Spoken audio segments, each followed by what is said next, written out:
video. Sorry for saying his name for the third time today, but Justin Bieber video.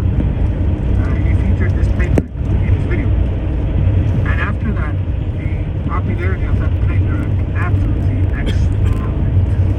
I'm not saying everybody that's coming to see that plane wreck is coming here because Justin Bieber made it a video. But after the video, it started popping up on all kinds of lists, like what to see when Iceland. And the farmer, he didn't really care. Like, people were parking next to the road and just doing that hike. But after a couple of years, as it was becoming more and more popular, you noticed it was also becoming more and more dangerous. And it, all ended terribly when a guy who went to check out the plane wreck actually died. Got hit by a car because he was parking in the middle of the road. So the local township here, they made a deal with the farmer. He built the parking lot. They paid him a lot of money to do it. And then he struck a deal with one company. And there's one company that has a bus over there, and they ship people from the parking lot. Those who want to pay like $25 for a 10-minute bus ride. But yeah, it's become really, really popular. So yeah, we're heading to the beach. We should be there in about 20 minutes or so. A couple of songs, and then I'll tell you some weird stories before we get to the beach.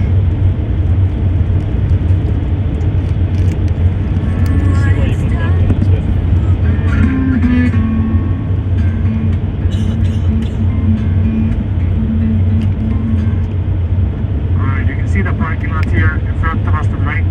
Not as many cars as usual, but still.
told me that her family comes from here. If you look on the left side of us, like 2 o'clock in the distance, you can see a bunch of houses there clumped together. That used to be my girlfriend's great-grandmother's farm. And I told her, I'm a tour guide on the South Coast. I love the South Coast. She said, what's your favorite part? I said, obviously, you know, in Myrtalur, the Black Sand Beach is like the highlight. But I told her that there's this place that I always wanted to visit. So if you look on the left side of us in a bit, you'll see this big crack in the ground, like a crevice in the mountains. Kind of looks like an opening to Narnia or something. And she asked me, like, do you have a picture of that crevice in the... You can see it here on the left side of us. So I showed her a picture and she was like, oh, cool, you see that summer house? That's my family's. We own half of the gorge. So my girlfriend's family owned that gorge. I've been dreaming about visiting it for 5 years before I met my girlfriend. So I now have the keys, which is really nice. The moral of the story, you like a place in Iceland, just match with the owners on Tinder. At one point you will. So no, but it's beautiful. I've been able to explore that gorge quite a bit. There's a little waterfall in there, a lot of birds in the summertime. Beautiful, beautiful area. But the next story that I want to tell you is a story about mermaids. But one thing that you have to know, Icelandic mermaids are nothing like the mermaids in the Disney movies. Icelandic mermaids are basically seals. And then they take off their seal skin and they're naked people underneath. One day, a local farmer heard singing coming from the beach. He went to the beach to explore and found a bunch of mermaids there singing together. So they were sitting on the beach naked, and he found this one girl very attractive. So he snuck up on her when she wasn't looking and stole her sealskin. Later that night, he heard crying coming from the beach. He went there, found the girl there all by herself, took her in, all nice and gentle. Eventually they fell in love, had a family together. But there was only one rule in that household. Nobody was allowed to open the chest that was in the attic. But a few years later, the farmer, he had to leave for a few days for business. And when he came back home, he found his children all alone. And he knew immediately. His wife had gone up into the attic and found her sealskin in the chest. And even though she left, she never really left her family. Like whenever the farmer would go out fishing to feed the family, she would be out there and she would fill up the boat with fish. So like if you would look in one direction of the boat, she would be on the other side and she would fill it up with fish. I learned this story when I was like 13. We were on a field trip in this area. And the way that our teacher told that story, everybody on the bus went, oh, that poor guy. His wife left him. And then as we grew older, we were like, that's a story about a kidnapping. That guy was a creep. It was terrible.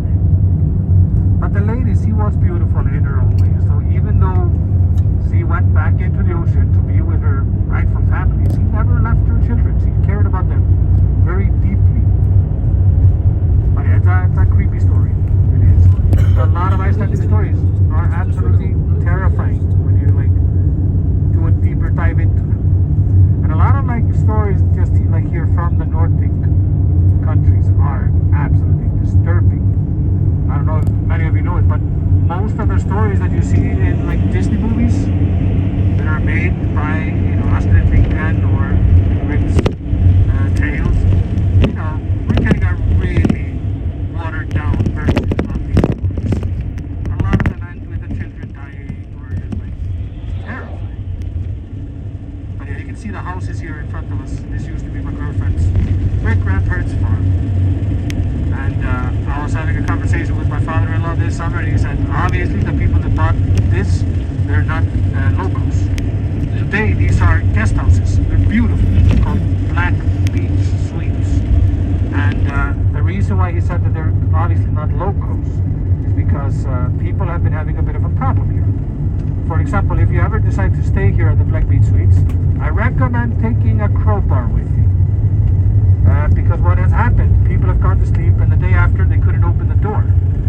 And maybe you realized why when I tell you the translation of the name of this area. Mýrdalur translates to swampy valley. So there's actually a lot of swamps in the area here. on areas that are quite swampy. So people have gone to sleep and woke up, and the house may have sunk just by a millimeter, but enough for the doors to get jammed. But it's a beautiful area. The other story that I want to tell you, the last story about the beach. When we get to the beach, you'll see these massive rock columns that stand out of the ocean. And obviously those are trolls. So in Icelandic folklore, when trolls get hit by sunlight, they turn into rock. And this is a story about these two trolls that went out fishing one night and they didn't make it back in time. As they were coming ashore, the sun rose and struck them, and now they shall stand there forever. And if you ever see a facial feature in a cliff, most people would have believed back in the day that those were trolls looking outside of their cave to see if it was safe or not to go outside. And it wasn't. So they shall be there till the end of time. And I have even heard a couple of stories that claim that behind the faces in the cliffs, there is still a massive cave inside and possibly some trolls just waiting to be let outside. So one day they can wreak havoc once more. I mean, they're in the right country for it. You know, they have a lot of protection. So probably at one point some of these volcanoes know, some of these mountains will open up again. And here you can see a very classic Icelandic church on the left side of us. 3 out of my girlfriend's 4 grandparents, they are laid to rest here. And one of my girlfriend's grandmothers, he passed away in 2010, just before the volcano erupted in Eyjafjallajökull. And she was laid to rest here during the eruption.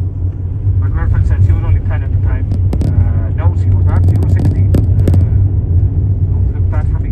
But basically, she said she's never been in a funeral where the scenery has been more fitting to the environment. Like, everything was covered in ash. There was still ash in the air, and everybody crying. It was terrible.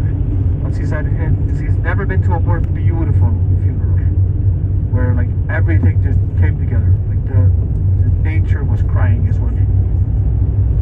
Absolutely beautiful.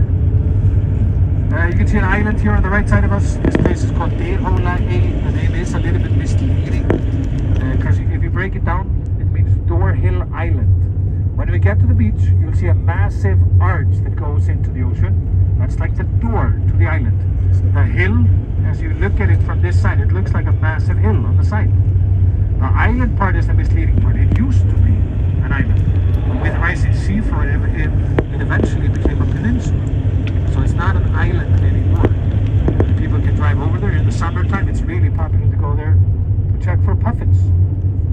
You can see the arch over there. In '95, a couple of guys flew underneath that arch in a plane. And you can do it today as well. If you go to Reykjavik, there's this show called Fly Over Iceland. And in that, you go underneath. It's really, really cool. You can see one of the trolls in front of us right there, standing out of the ocean. So, as we stop here,